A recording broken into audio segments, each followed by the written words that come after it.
La cellule raconte l'histoire de Max, un surveillant de prison, qui se retrouve mis à pied après une nuit de garde. Le prisonnier qui occupait l'une des cellules, Damien de Jésus, a disparu. Il s'est évadé.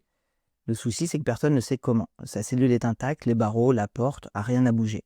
Pour retrouver son boulot, Max se lance à sa recherche et se met à inspecter le marais dans lequel a été construite la prison et se lance à la recherche de Damien de Jésus. J'ai décidé de raconter cette histoire d'un point de vue du surveillant plutôt que d'un point de vue de prisonnier pour 2 raisons. La première, c'est que j'ai été moi-même surveillant de prison pour les besoins d'une enquête journalistique il y a plusieurs années.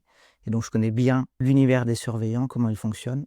La deuxième raison, c'était qu'il y a évidemment beaucoup de récits de prison, mais la plupart ont le point de vue des prisonniers, que ce soit en littérature, en série, en cinéma. Et je trouvais beaucoup plus original d'aborder le point de vue des gardiens plutôt que celui des détenus.